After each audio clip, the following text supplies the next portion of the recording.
menyampaikan hasil diskusi kami mengenai Pancasila sebagai pembangunan ekonomi.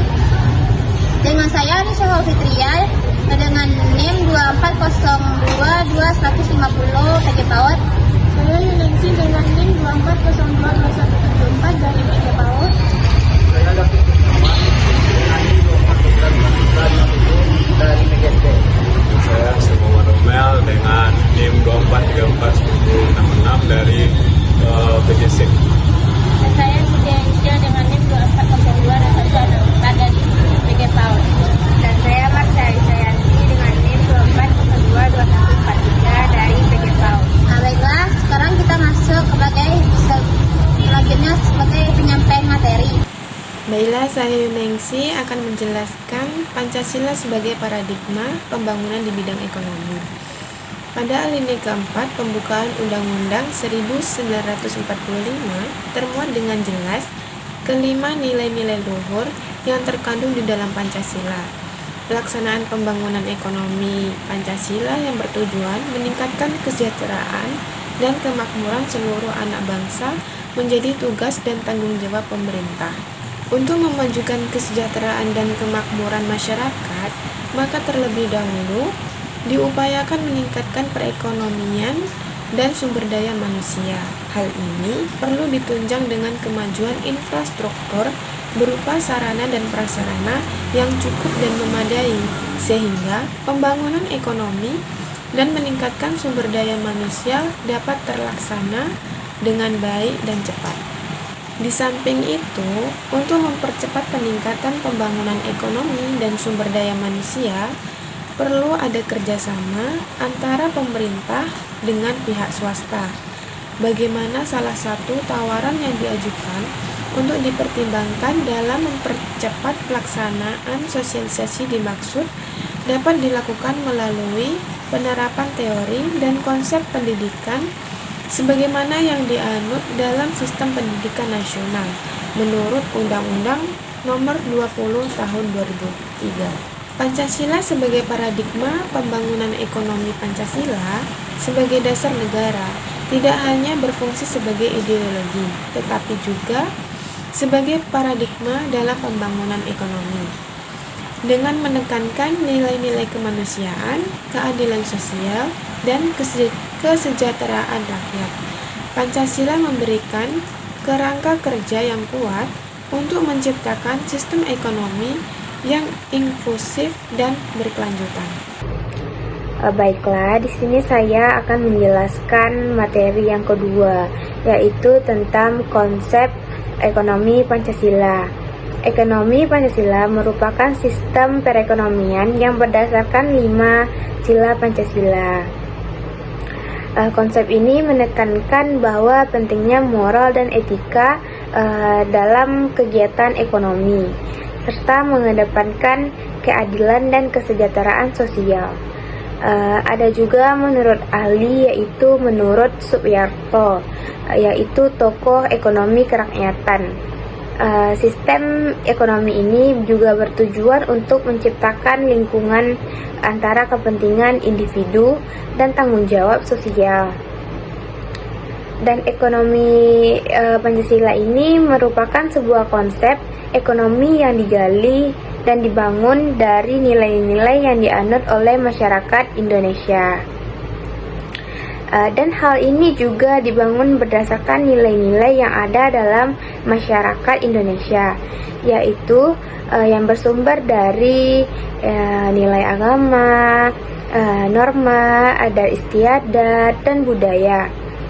Dan sekalipun perekonomian dunia yang sudah bersatu dan pasarnya yang sudah mendunia, namun selama masih ada bangsa dan negara Indonesia, konsep ekonomi Pancasila tetap dipersembahkan untuk bangsa Indonesia. Dan selain itu, konsep ekonomi Pancasila tidak hanya bersifat materialistik, tetapi juga iman dan takwa. Dan hal ini merupakan moral dan etika bagi penyelenggaraan pemerintah di bidang perekonomian. Oleh karena itu, konsep ekonomi Pancasila bisa dikendalikan oleh prinsip-prinsip moral dan etika. Baik, di sini saya akan menjelaskan prinsip-prinsip ekonomi Pancasila. Prinsip-prinsip ekonomi Pancasila adalah dasar-dasar yang menggambarkan cara perekonomian Indonesia diselenggarakan sesuai dengan nilai-nilai yang terkandung dalam Pancasila. Secara umum, prinsip-prinsip tersebut mengutamakan keseimbangan antara kebebasan ekonomi dengan tujuan keadilan sosial bagi seluruh rakyat Indonesia. Beberapa prinsip utama ekonomi Pancasila yaitu yang pertama keadilan sosial. Ekonomi Pancasila menekankan pentingan keadilan sosial bagi seluruh rakyat Indonesia. Setiap individu berhak memperoleh kesempatan yang sama dalam ekonomi, serta manfaat dari hasil pembangunan harus dapat dirasakan secara merata oleh seluruh lapisan masyarakat. Yang kedua, keseimbangan antara kepentingan individu dan kepentingan umum. Sistem ekonomi ini mengutamakan keseimbangan antara kebebasan ekonomi yang memberikan ruang bagi individu untuk berusaha dan tujuan untuk mencapai kesejahteraan bersama yang menjadi kepentingan umum. Yang ketiga, perekonomian yang berorientasi pada kesejahteraan rakyat. Perekonomian diselenggarakan dengan tujuan utama untuk meningkatkan kesejahteraan rakyat, bukan semata-mata untuk keuntungan individu atau golongan tertentu. Yang keempat, pengelolaan sumber daya alam untuk kepentingan bersama. Pancasila mengamatkan agar pengelolaan sumber daya alam dilakukan untuk sebesar-besarnya kemakmuran rakyat. Ini berarti sumber daya alam tidak hanya dimanfaatkan untuk keuntungan kelompok tertentu, tapi untuk kemakmuran seluruh bangsa. Yang kelima, peran negara dalam ekonomi. Negara memiliki peran aktif dalam mengatur dan mengarahkan ekonomi agar tidak terjadi eksploitasi yang merugikan masyarakat banyak. Negara juga berfungsi sebagai pengatur agar perekonomian berjalan secara adil, efisien, dan berkelanjutan. Yang keenam, kooperasi sebagai pilar ekonomi. Kooperasi yang berlandaskan pada asas kekeluargaan diakui sebagai bentuk organisasi ekonomi yang dapat mendorong pameran dan kesejahteraan sosial. Kooperasi memberi ruang bagi masyarakat untuk berpartisipasi langsung dalam kegiatan ekonomi. Yang ketujuh, perekonomian berlandaskan pada kekeluargaan dan gotong royong. Prinsip gotong royong dalam ekonomi Pancasila mengarahkan pada kerja sama dan saling membantu dalam mencapai tujuan bersama, tidak hanya bertumpu pada kompetensi atau individualisme, tetapi juga solidaritas sosial. Prinsip-prinsip ini menggambarkan bahwa sistem ekonomi yang diinginkan dalam Pancasila adalah sistem yang tidak hanya mengutamakan efisien. Baiklah, di sini saya akan menjelaskan tentang implementasi Pancasila dalam kebijakan ekonomi, yang mana nilai-nilai Pancasila dalam kebijakan ekonomi terlihat pada berbagai inisiatif pemerintah, yaitu dalam pengembangan UMKM, pembangunan infrastruktur, dan program kesejahteraan sosial. Yang pertama yaitu pengembangan UMKM. Pemerintah memberikan dukungan melalui akses modal, pelatihan, dan pemasaran untuk memberdayakan pelaku usaha kecil. Dukungan terhadap usaha kecil, mikro, dan menengah atau UMKM merupakan salah satu fokus utama dalam implementasi Pancasila. Pemerintah menyediakan akses modal, kepelatihan, dan pemasaran untuk memberdayakan pelaku usaha kecil. Hal ini sejalan dengan prinsip kerakyatan yang menekankan pentingnya kesejahteraan rakyat dan penguatan ekonomi lokal dengan memberdayakan UMKM. Yang kedua yaitu pembangunan infrastruktur. Pembangunan infrastruktur dirancang untuk meningkatkan aksesibilitas dan mengurangi kesenjangan antara daerah. Proyek infrastruktur yang dilakukan bertujuan untuk mendukung pertumbuhan ekonomi secara merata di seluruh wilayah Indonesia. Ini mencerminkan nilai-nilai persatuan dan kesatuan yang terkandung dalam Pancasila.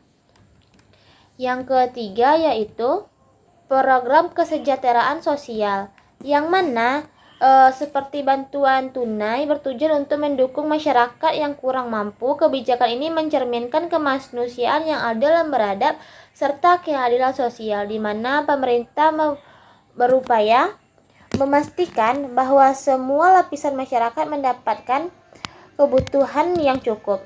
Tantangan yang ditegaskan Pancasila memberikan landasan yang kuat pada pembangunan ekonomi, yang mana pembangunan itu ditetapkan dengan beberapa, yaitu yang pertama kesenjangan ekonomi, Kesenjangan ekonomi adalah tantangan utama dalam implementasi kebijakan ekonomi Indonesia yang disebabkan kesenjangan biasanya karena ketidakmerataan akses pendidikan, ketimpangan struktur, korupsi, birokrasi, dan lain-lain.